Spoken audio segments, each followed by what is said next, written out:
నమస్కారం, నా పేరు బాలా. బీసీఎన్ న్యూస్ కి స్వాగతం. ముందుగా ముఖ్యాంశాలు.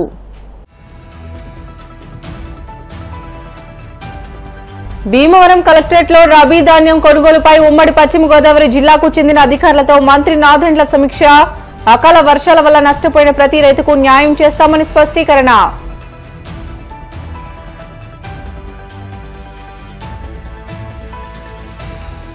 ఆత్మకూరులో మెప్మా మహిళలు ఏర్పాటు చేసిన తృప్తి క్యాంటీన్లను ప్రారంభించిన మంత్రి నారాయణ. పేద మహిళలకు చేయూతనిచ్చి పారిశ్రామికవేత్తలుగా తయారు చేయడమే ప్రభుత్వ లక్ష్యమని వెల్లడి.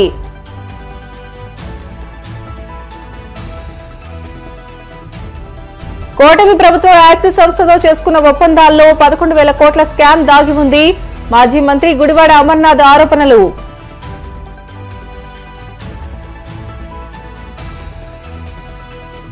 రేవంత్ రెడ్డి వల్ల తెలంగాణ ప్రతిష్ట దెబ్బతింటుందన్న బీఆర్ఎస్ వర్కింగ్ ప్రెసిడెంట్ కేటీఆర్. అత్యంత అసమర్థ ముఖ్యమంత్రి రేవంత్ రెడ్డి అని విమర్శ.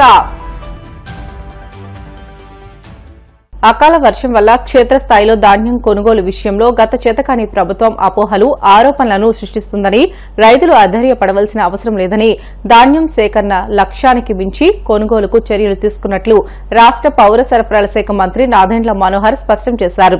పశ్చిమ గోదావరి జిల్లా భీమవరం కలెక్టరేట్లోని వశిష్ట సమావేశం మందిరంలో రబీ ధాన్యం కొనుగోలుపై ఉమ్మడి పశ్చిమ గోదావరి జిల్లాకు చెందిన అధికారులతో మంత్రి నాదెండ్ల సమీక్షా సమావేశం నిర్వహించారు.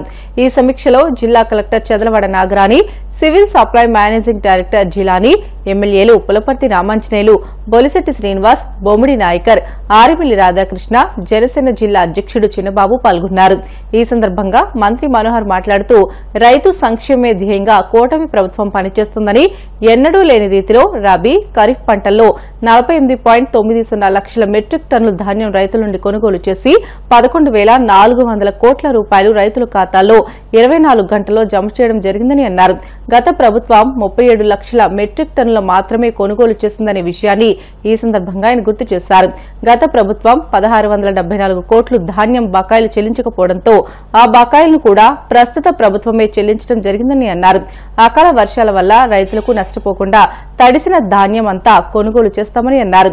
ధాన్యం నిమ్ము 22% వరకు ఉన్న కొనుగోలు జరపాలని అధికారులకు ఆయన ఆదేశించారు. ఏలూరు జిల్లా మరియు పశ్చిమ గోదావరి జిల్లా ధాన్యం కొనుగోలు పైన జిల్లా యంత్రాంగంతో సమీక్ష సమావేశం నిర్వహించుకున్నాం. జిల్లా కలెక్టర్ గారి ఆధ్వర్యంలో మీ అందరం కూడా క్షేత్రస్థాయిలో ఉన్న వాస్తవ పరిస్థితులు, రైతాంగం ఎదుర్కొన్న సమస్యలు, ఏ విధంగా ఈ అకాల వర్షాల వలన కొంతవరకు క్షేత్రస్థాయిలో ధాన్యం కొనుగోలు పైన అపోహలు సృష్టించడానికి కానీ గత ప్రభుత్వం ఈ రోజుకి కూడా చేస్తున్న ఆరోపణలు, పరిపాలన విధానం లేకపోగా రైతాంగాన్ని కేవలం కుంభకోణాల కోసం, రాజకీయ లబ్ధి కోసం ఉపయోగించుకున్న పరిస్థితులు రాష్ట్ర ప్రజలు ఎవరు కూడా మర్చిపోరు. ఈ సందర్భంగా మీ అందరికీ గుర్తు చేస్తున్నాను, గతంలో ధాన్యం కొనుగోలు విషయంలో రైతులకు ఏమాత్రం కూడా స్వేచ్ఛ ఉండేది కాదు. ఏ మిల్కి తోలాలో వాళ్ళే నిర్ణయించేవాళ్ళు, ఏ రేటుకి అమ్మాలో వాళ్ళే నిర్ణయించేవాళ్ళు. మండలాలు దాటి మరి 80 కిలోమీటర్లు, 100 కిలోమీటర్ల దూరం ర్యాండమైజేషన్ ఒక దొంగ పద్ధతి పెట్టి సాఫ్ట్వేర్లో వాళ్ళకు అనుకూలంగా దాన్ని మార్చుకుని రైతుల్ని ఊహించని విధంగా ఇబ్బందులు పెట్టిన రోజులు మనం ఎవరం కూడా మర్చిపోలేము. కూటమి ప్రభుత్వం ఏర్పడిన తర్వాత గౌరవ ముఖ్యమంత్రి గారు, గౌరవ ఉప ముఖ్యమంత్రి గారి సూచనలతోటి భారతదేశంలో ఎక్కడ జరగని విధంగా ధాన్యం కొనుగోలు పారదర్శకత విధానంతో ముందు తీసుకొచ్చాం. రైతుకే ఆ స్వేచ్ఛ ఇచ్చాం. ఏ మిల్లుకి అమ్ముకాలో రైతుకే ఆ స్వేచ్ఛ ఇచ్చి ఎక్కడ కూడా ట్రాన్స్పోర్టేషన్ విషయంలో కానివ్వండి, గోతాల విషయంలో కానివ్వండి కొరత లేకుండా ఒక మంచి వ్యవస్థను ఏర్పాటు చేసి రైతు సహాయ కేంద్రాల ద్వారా ధాన్యం కొనుగోలు చేయడం జరిగింది. ఖరీఫ్ మాసం, రబీ మాసం ఈ రోజు వరకు జరిగిన ధాన్యం కొనుగోలు రాష్ట్ర వ్యాప్తంగా 48,90,000 మెట్రిక్ టన్నులు మేము ధాన్యం కొనుగోలు చేసాం రైతుల దగ్గర నుంచి. 11,400 కోట్ల రూపాయలు రైతుల ఖాతాల్లోకి డైరెక్ట్గా 24 గంటల లోపే మేము జమ చేయడం జరిగింది. అదే గత ప్రభుత్వం ఖరీఫ్ రబీ రెండు కలుపుకుంటే వాళ్ళు ధాన్యం కొనుగోలు చేసింది కేవలం 37 లక్షల మెట్రిక్ టన్నులు. అంటే ఈ రోజుకి గత సంవత్సరం గత ప్రభుత్వంతో పోల్చుకుంటే 11 లక్షల మెట్రిక్ టన్నులు అదనంగా మేము కొనుగోలు చేసాం. కొనుగోలు చేయడమే కాదు సుమా, వాళ్ళలాగా రైతులకి బకాయిలు పెట్టలేదు. 1674 కోట్ల రూపాయలు బకాయిలు పెట్టి వెళ్ళిపోయారు వాళ్ళు. మా ప్రభుత్వం తీర్చేది. మేము 24 గంటల లోపే రైతుల ఖాతాలోకి ఆ విధంగా డబ్బులు జమ చేస్తున్నాం. ఎక్కడ కూడా లోటు లేకుండా రైతాంగానికి ఒక భరోసా నింపే విధంగా మన జిల్లాలో కూడా మనం ఈరోజు సమీక్ష సమావేశంలో వచ్చిన వివరాలు మీతో పంచుకుంటున్నాను.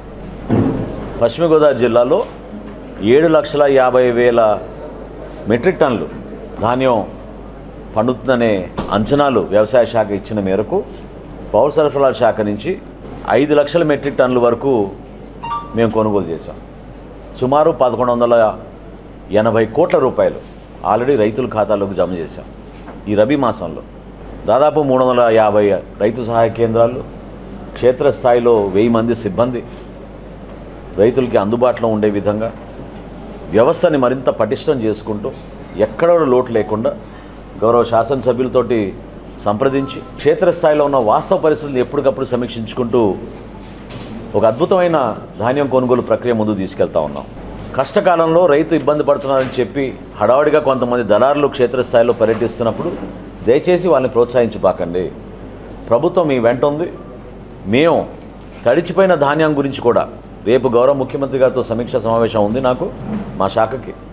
ముఖ్యమంత్రి గారితో కూడా చర్చించిన తర్వాత తప్పకుండా ఉభయ గోదావరి జిల్లాల్లో కూడా ఇతర ప్రాంతాల్లో ఎక్కడైనా ఈ అకాల వర్షాల వలన ధాన్యం చెడిపోతే తడిచిపోయిన ధాన్యం కొనుగోలు చేసే విధంగా ప్రతి గింజ కొనేటట్టు ప్రభుత్వం బాధ్యత తీసుకుంటుంది. పేద మహిళలకు చేయూతనిచ్చి పారిశ్రామికవేత్తలుగా తయారు చేయడమే లక్ష్యంగా రాష్ట్ర వ్యాప్తంగా 700 తృప్తి క్యాంటీన్లను ప్రారంభించేందుకు ప్రణాళిక రూపొందించినట్లు మంత్రి నారాయణ చెప్పారు.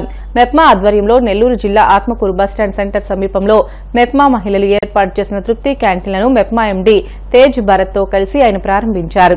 మెప్మా ఆధ్వర్యంలో మహిళలు ఆర్థిక అభివృద్ది సాధించడంతో పాటు తక్కువ ధరలకే ప్రజలకు ఉదయం అల్పాహారం, మధ్యాహ్నం, రాత్రి భోజనం, పలావ్, టీ అందించేందుకు తృప్తి క్యాంటీన్లను ఉద్దేశించారు. నలుగురు మెప్మా మహిళల భాగస్వామ్యంతో 12.30 లక్షల ఖర్చుతో కంటైనర్లోనే తృప్తి క్యాంటీన్లను సిద్దం చేశారు. మెప్మా మహిళలు 9,22,500 రూపాయల, సారాస్ ఏజెన్సీ 3,07,500తో క్యాంటీన్ను ఏర్పాటు చేయగా వచ్చే ఆదాయంలో 75% మహిళలు, 25% సారాస్ ఏజెన్సీ తీసుకునేలా నిర్ణయించారు. తృప్తిగా ఉంది, ఎందుకంటే ఇవాళ తృప్తి క్యాంటీన్స్ స్టార్ట్ చేశాం. ఇవి పేదలు, నిరుపేదలు ఎవరైతే ఉన్నారో వాళ్ళకు కొంత చేతినివ్వాలనే ఉద్దేశంతో మెఫా డిపార్ట్మెంట్, ఈ రాష్ట్రంలోని మున్సిపల్ శాఖలో ఉన్న మెఫా డిపార్ట్మెంట్ ఎండీ గారు యాక్చువల్గా దీని మీద అనేక దఫా నాతో డిస్కస్ చేశారు. చేసి ఒక తీసుకొచ్చి ప్రతి ఈ తృప్తి క్యాంటీన్లో నలుగురు మెఫా మహిళలకి వాళ్ళ యొక్క జీవన ఆదాయం పెరిగేటట్టుగా, వాళ్ళ ఆదాయం పెరిగేటట్టుగా చేశారు. దీనివల్ల 4 ఫ్యామిలీస్, 4 కుటుంబాలు, ఒక్కొక్క క్యాంటీన్ వల్ల 4 కుటుంబాలు డైరెక్ట్గా, ఎన్నో కుటుంబాలు ఇండైరెక్ట్గా యాక్చువల్గా బెనిఫిట్ అవుతారు. రాష్ట్రంలో దాదాపు 700 తృప్తి క్యాంటీన్స్ ప్లాన్ చేశారు. వాటిలో ఫస్ట్ది నెల్లూరులోనే స్టార్ట్ చేశారు. వారికి, పీడీ గారికి, ఆ మెఫా డిపార్ట్మెంట్ అందరికీ ప్రత్యేక ధన్యవాదాలు తెలియజేస్తున్నాను. ఇలాంటి అవకాశం కల్పించిన ముఖ్యమంత్రి గారికి ప్రత్యేకమైన ధన్యవాదాలు తెలియజేస్తూ, ఖచ్చితంగా నెల్లూరుకి ఏదైతే చెప్పామో, ఈ రాష్ట్రానికి ఏదైతే చెప్పామో 100కి 100 రూపాయలు ఖజానా ఖాళీ అయినా, అప్పుల ఊబిలో కురుక్కుపోయిన రాష్ట్రమైనా ఖచ్చితంగా ప్రతిదీ 1 by 1 చేస్తామని రాష్ట్ర ప్రజలకు, నెల్లూరు ప్రజలకు తెలియజేస్తాం. ఈరోజు తృప్తి క్యాంటీన్ అనేది ఆత్మకూరు బస్టాండ్లో గౌరవ మినిస్టర్ గారి చేతుల మీదుగా ప్రారంభించడం జరిగింది. మెప్మాలో అనేకమైనటువంటి లైవ్లీహుడ్ జనరేషన్ ప్రోగ్రామ్స్ ని టేకప్ చేస్తా ఉన్నాము. అందులో ఈ తృప్తి ఫ్యామిలీ చైన్ ఆఫ్ హోటల్స్ అనేది చాలా ఇంపార్టెంట్ ఇనిషియేటివ్. మనం ఇలాంటి హోటల్స్ నెక్స్ట్ 1 yearలో 750 హోటల్స్ మొత్తం ఎంటైర్ స్టేట్ లో పెట్టాలని ప్లాన్ చేస్తున్నాము. ఇంపార్టెంట్ ప్లేసెస్ లో, టూరిజం లొకేషన్స్ లో, అలాగే హైవే మీద చాలా ఇంపార్టెంట్ ప్లేసెస్ లో పెడతాము. దీనివల్ల సుమారు 3,000 SHG ఉమెన్ వాళ్ళు ఒక సస్టైనబుల్ లైవ్లీహుడ్ వస్తుంది. దీని ద్వారా ప్రతి వాళ్ళకి సుమారు 30,000 వరకు ప్రతి నెల ఇన్కమ్ కూడా సంపాదించుకోవడానికి అవకాశం ఉంటుంది. కూటమి ప్రభుత్వం యాక్సిస్ సంస్థతో తాజాగా చేసుకున్న విద్యుత్ కొనుగోలు ఒప్పందాల్లో 11,000 కోట్ల స్కామ్ దాగి ఉందని మాజీ మంత్రి గుడివాడ అమర్నాథ్ ఆగ్రహం వ్యక్తం చేశారు. విశాఖపట్నం నగర పార్టీ కార్యాలయంలో ఆయన మీడియాతో మాట్లాడుతూ అధిక రేట్లకు విద్యుత్ కొనుగోలు ఒప్పందాల వెనుక సీఎం చంద్రబాబు అవినీతి చాలా స్పష్టంగా కనిపిస్తోందని ధ్వజమెత్తారు. గత వైసీపీ ప్రభుత్వం యూనిట్ 2.60కి కొనుగోలు చేస్తే గగ్గోలు పెట్టిన చంద్రబాబు ఈ రోజు యూనిట్ 4.60కి ఎలా కొనుగోలు చేస్తున్నారో ప్రజలకు వివరణ ఇవ్వాలని డిమాండ్ చేశారు. బహుశా నాకు తెలిసి ఈ సంవత్సర కాలంలో ఏ ఒక్క హామీని కూడా నిలబెట్టుకున్నటువంటి పరిస్థితులు ఈ ప్రభుత్వానికి లేవు. కానీ గడిచినటువంటి సంవత్సర కాలంగా వారు చేస్తుంది ఏంటంటే జగన్మోహన్ రెడ్డి గారి మీద, గత ప్రభుత్వంలో తీసుకున్నటువంటి నిర్ణయాల మీద, లేదా వీరికి చేతకాగా ఏదన్నా పని చేయలేకపోతే ఆ చేతకాని తరాన్ని గత ప్రభుత్వం తాలూకా వైఫల్యం కింద నెట్టేసేటువంటి కార్యక్రమం మాత్రం చాలా బ్రహ్మాండంగా గడిచినటువంటి సంవత్సర కాలంగా ఈ ప్రభుత్వం చేస్తూ ఉంది.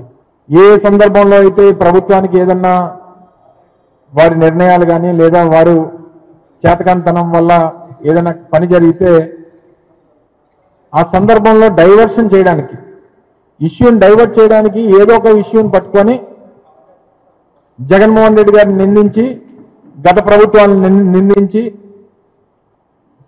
పబ్బం గడుపుకునేటువంటి ప్రయత్నం ఇప్పుడు ఉన్నటువంటి ప్రభుత్వం తాలూకా ఒక పనితీరుగా మారిపోయింది. 4-5 మాసాల క్రితం పెద్ద ఎత్తున గత ప్రభుత్వంలో జగన్మోహన్ రెడ్డి గారి హయాంలో పవర్ పర్చేజ్ అగ్రిమెంట్స్ సంబంధించి ₹2.49 కేంద్ర ప్రభుత్వ సంస్థ అయినటువంటి సెక్కీతో, solar energy corporation of India అంటే సెక్కీ సెంట్రల్ గవర్నమెంట్ అండర్టేకింగ్ సంబంధించినటువంటి సంస్థ, ఆ సంస్థకు సంబంధించి ఆ సంస్థతో ₹2.49 యూనిట్కి పవర్ పర్చేజ్ అగ్రిమెంట్ అనేటువంటిది గత ప్రభుత్వంలో జగన్మోహన్ రెడ్డి గారి నాయకత్వంలో చేస్తే, ముఖ్యంగా ఎల్లో మీడియా ఎంత గగ్గోలు పెట్టిందంటే ఇందులో ఏదో అవినీతి జరిగిపోయింది, ₹1,00,00,000 కోట్ల ఇందులో అవినీతి జరిగిపోయింది. చంద్రబాబు నాయుడు గారు కూడా గతంలో ఎన్నికల ప్రచారంలో, ఆయన ఎన్నికల ప్రచారం కాదు, ముఖ్యమంత్రి అయిన తర్వాత కూడా ప్రజల ముందుకు వచ్చి సెక్కీతో జగన్మోహన్ రెడ్డి గారు చేసుకున్నటువంటి ఒప్పందం వల్ల రాష్ట్రానికి ఎంత నష్టం కలుగుతా ఉంది అని చెప్పి పెద్ద ఎత్తున ఒక దుష్ప్రచారాన్ని 10-15 రోజుల పాటు చేసినటువంటి విషయం మీ అందరికీ తెలుసు.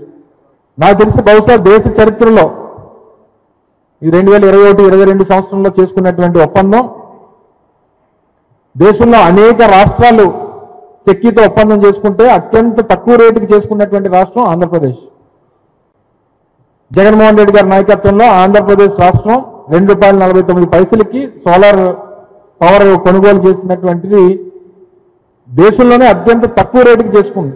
ఈరోజు కొత్తగా మీ ద్వారా ప్రజలు చెప్పదలుచుకుంది ఏంటంటే, ఈ సంవత్సర కాలంలో అనేక అవినీతి కార్యక్రమాలు పాల్పడినటువంటి ప్రభుత్వం కొత్తగా మళ్ళీ ₹11,000 కోట్ల ఒక పెద్ద స్కామ్కి వీరు తెరతీశారనేటువంటి విషయాన్ని మీ ద్వారా ప్రజలకు తెలియజేస్తా ఉన్నా.